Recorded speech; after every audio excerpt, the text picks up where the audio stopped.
Section 1. You will hear a conversation between two friends called George and Nina about a summer music festival. First, you have some time to look at questions 1 and 2.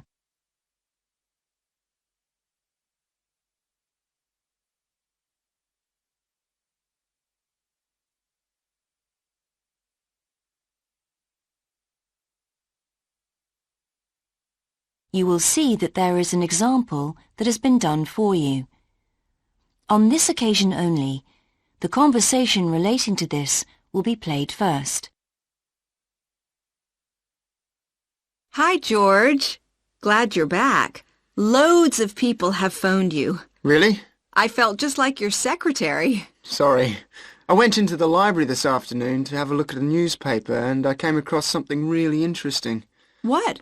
A book? No, a brochure from a summer festival, mainly Spanish music. Look, I've got it here. George says that he found a brochure from a festival, so B has been circled as the answer. Now we shall begin. You should answer the questions as you listen, because you will not hear the recording a second time. Listen carefully and answer questions 1 and 2. Hi, George. Glad you're back. Loads of people have phoned you. Really? I felt just like your secretary. Sorry.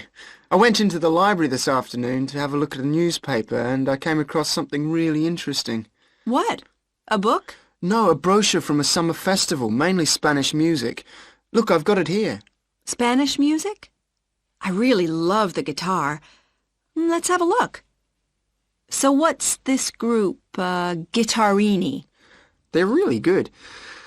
They had a video with all the highlights of the festival at a stand in the lobby to the library, so I heard them. They play fantastic instruments, drums and flutes and old kinds of guitars. I've never heard anything like it before. Sounds great. Okay, shall we go then? Spoil ourselves? Yes, let's. The only problem is there aren't any cheap seats. It's all one price. Well, in that case, we could sit right at the front. We'd have a really good view. Yeah, though I think that if you sit at the back, you can actually hear the whole thing better. Yes. Anyway, we can decide when we get there. Before you hear the rest of the conversation, you have some time to look at questions 3 to 10.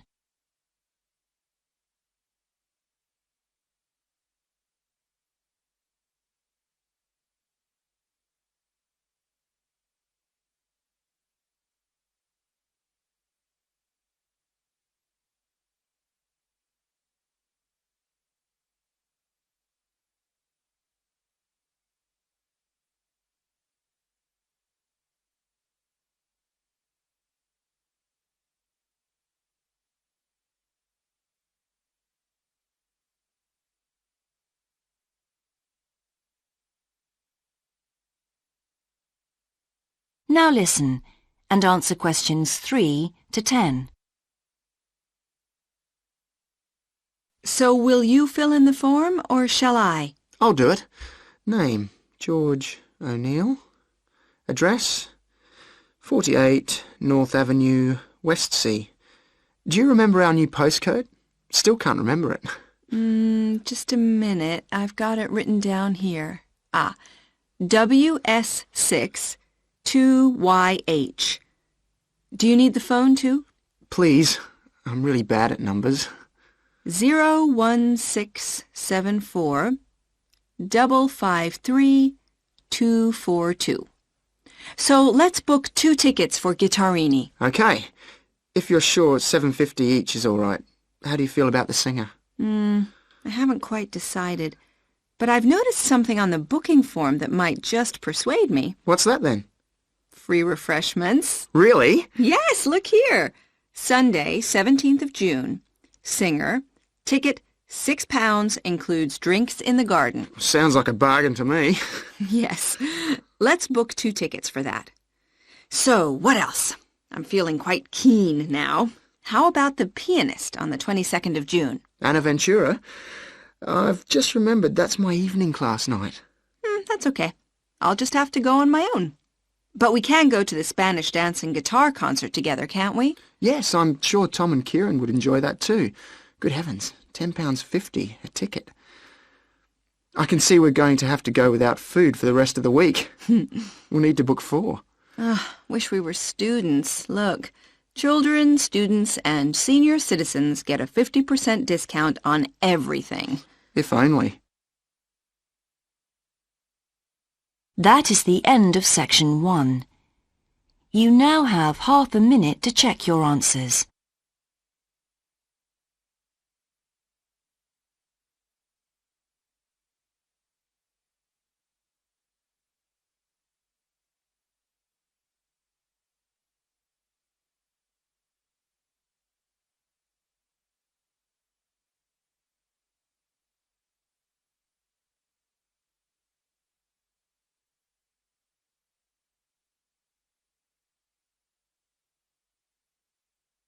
Now turn to section 2.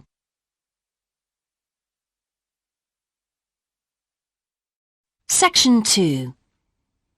You will hear a man being interviewed on local radio about a plan to improve a suburb called Red Hill. First, you have some time to look at questions 11 to 13.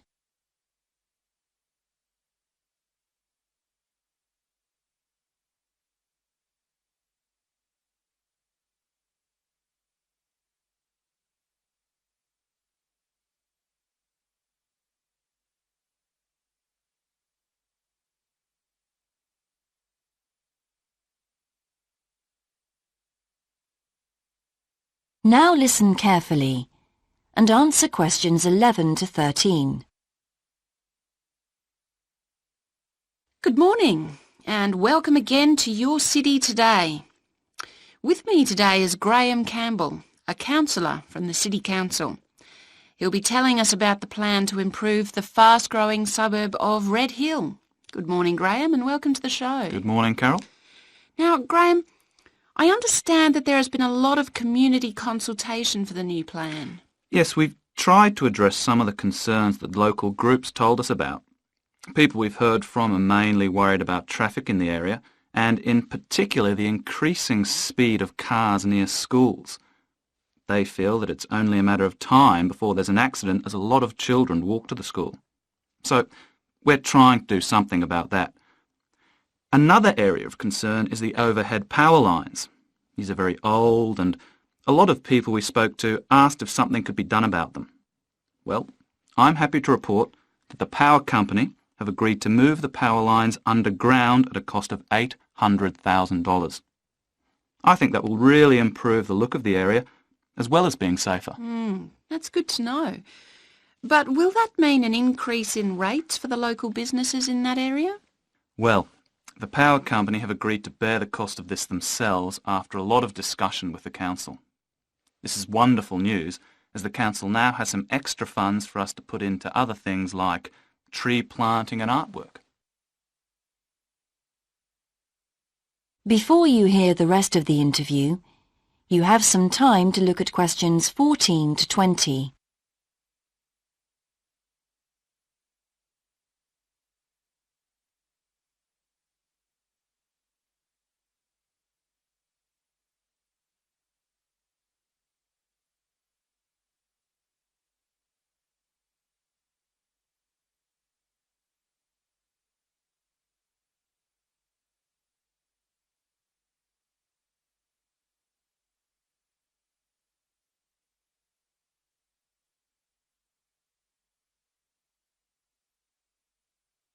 Now listen and answer questions 14 to 20.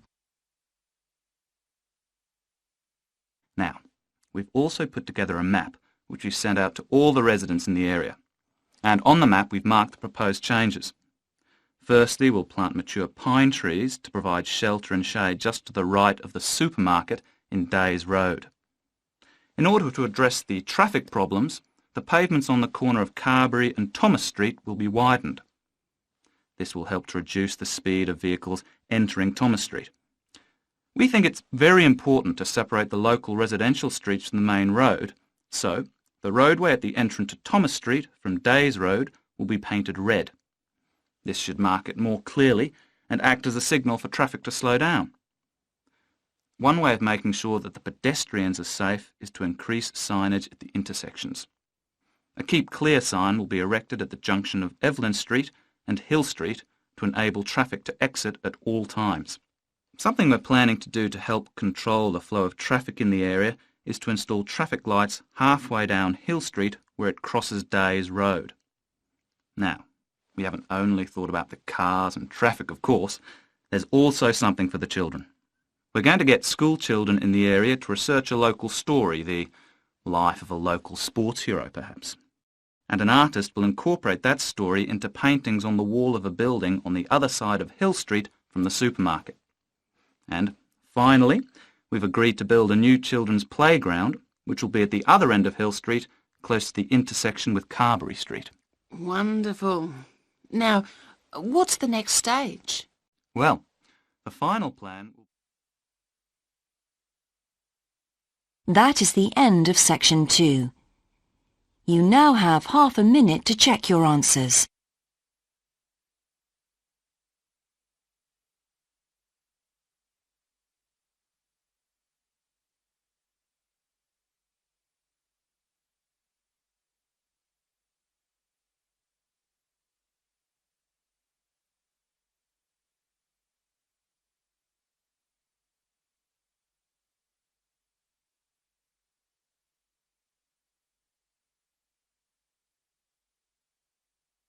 Now turn to section 3.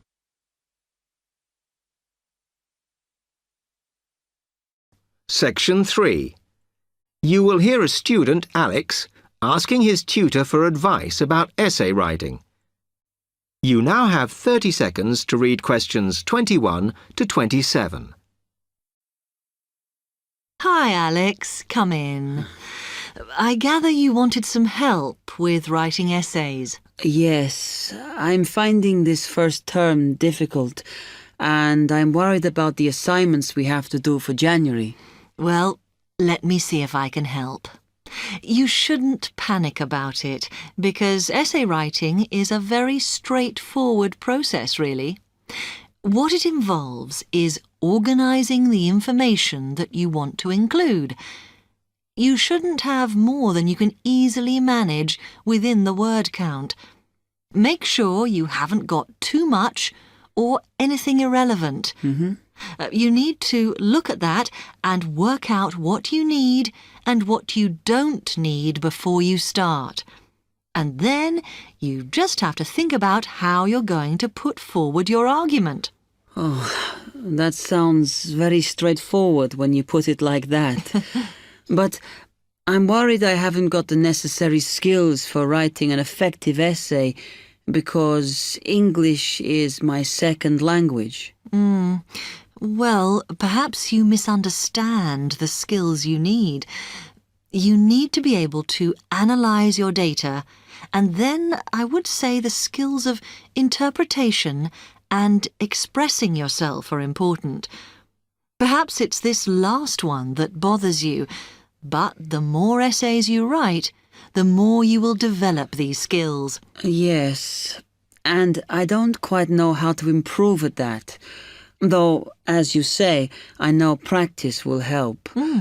And I need to make sure I've got everything ready before I start. Yes. What is vital to good essay writing is preparation. So make sure you build in enough time to do the research you need. Are there any other sources I can use to help me with essays? Yes.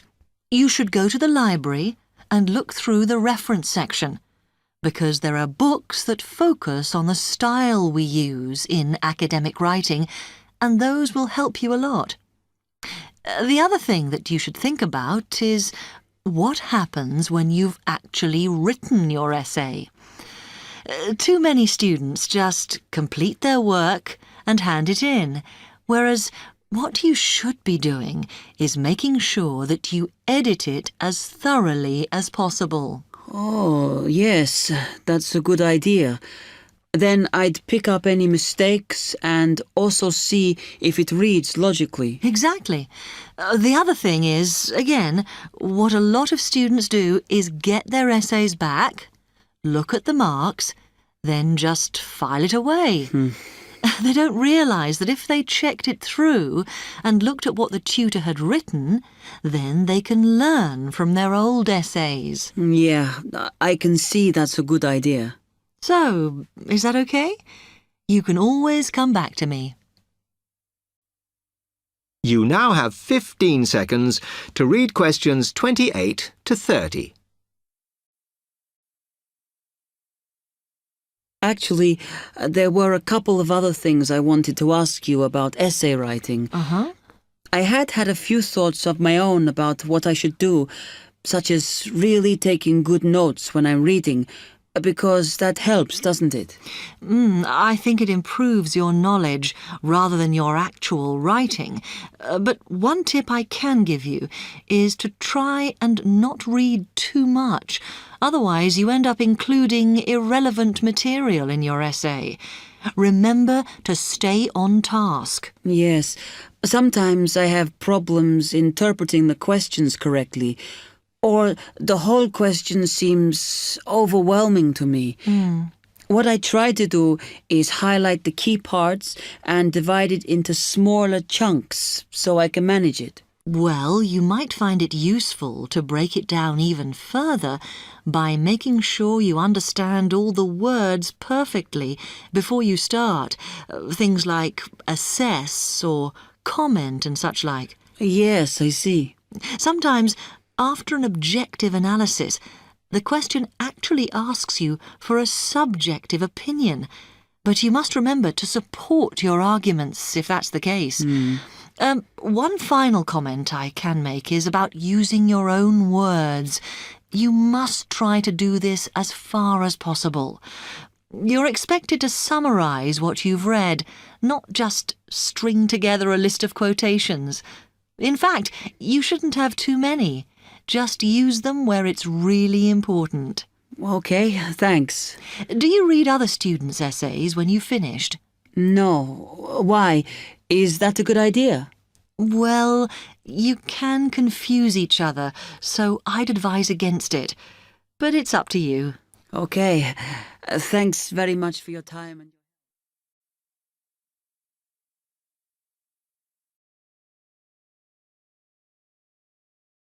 Now turn to Section 4.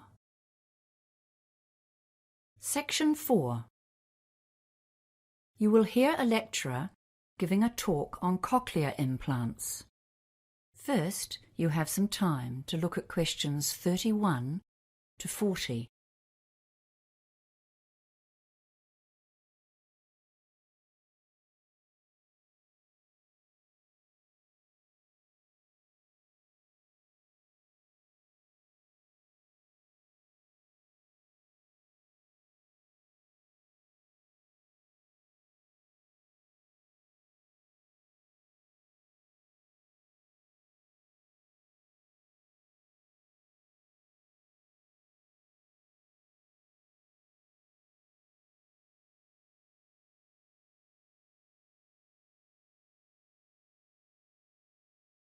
Now listen carefully and answer questions 31 to 40. The topic for today's lecture is cochlear implants, which are a relatively new form of technology for assisting people who are profoundly deaf. First, let's revise how normal hearing works. If you look at image 1, you will remember that the ear has 3 sections. The outer ear, or pinna, picks up sounds, which are then channeled through the ear canal to the eardrum, where they are transformed into mechanical vibrations. These are sent to the cochlea, or inner ear. Inside this snail-shaped tube, there are sensory hearing cells that have a variety of functions. The outer hair cells make soft sounds louder and reduce the volume of louder sounds. The inner ear cells transfer this information to the auditory nerve and thence to the brain, which interprets the input as sounds. This sophisticated and sensitive process allows us to process a huge variety of auditory input, For those who are profoundly deaf, the system functions poorly or not at all, and the brain does not receive the input it needs to process and interpret sounds. Image 2 shows how a cochlear implant works. You can see that the implant has three main parts. The first external part, behind the ear itself, is the microphone, and at the back of this you can see its associated speech processor, which is a tiny computer. This analyzes and digitizes sounds and sends them to the transmitter, which is worn on the head. Those sounds need to be converted into electrical impulses so that they can be sent to the cochlea. If you look carefully at the image, you can see that just under the skin, directly behind the transmitter, is a surgically implanted receiver. This receives the sounds from the transmitter. It converts these sounds into electrical impulses, which are sent directly to an electrode array that is implanted inside the cochlea itself, thus completely bypassing the ear canal. As you have seen, a cochlear implant does not operate in the same way as the ear, nor, in fact, as a hearing aid. In cases of mild hearing loss, hearing aids can be very helpful. They simply amplify the normal sound waves as they travel down the ear canal. However, they generally cannot overcome severe hearing difficulties, and this is where cochlear implants come into play. So, what are the pros and cons of using a cochlear implant? Well, firstly, cochlear implants can deliver significant improvements in hearing for some users, and some people report dramatic improvements in the perception of individual words and sentences over the weeks and months after an implant. However, a cochlear implant is not a magic bullet that works equally well for all users.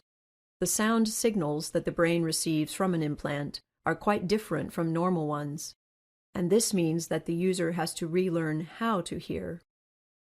Many users report that speech sounds robotic after a cochlear implant, and the degree to which people can adjust to this new kind of hearing varies hugely with each user and situation.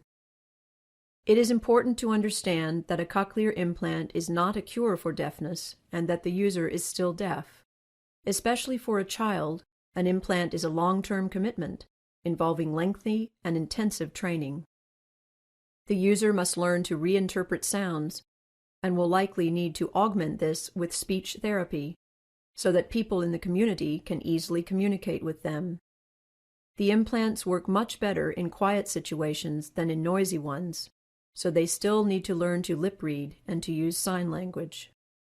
The surgery itself is not without risk, though it has greatly improved since it was first performed, and there is some possibility of damage to facial nerves. Another disadvantage of a cochlear implant is that the surgery may remove any natural hearing that the deaf person still retains. This takes away the possibility of using a hearing aid should the implant not be effective. For this reason, many users have implant surgery performed on only one ear, the one with the least natural hearing. So, who is best suited to receiving an implant? Many factors impact on this decision. The most significant one appears to be the duration of the deafness, and as you would expect, those who have been deaf for a long time generally have lower success rates. The second related factor is how old the patient was when they became deaf, and maybe more significantly, whether they had learned to speak before they became deaf. Those who become deaf postlingually generally have better outcomes. Another factor is the health and structure of the cochlea and how many nerve cells the user retains. This is related to the cause of the hearing loss, and recent research is exploring how the spinal ganglion, or nerve cells, are affected by disease. That is the end of section 4. You now have half a minute to check your answers.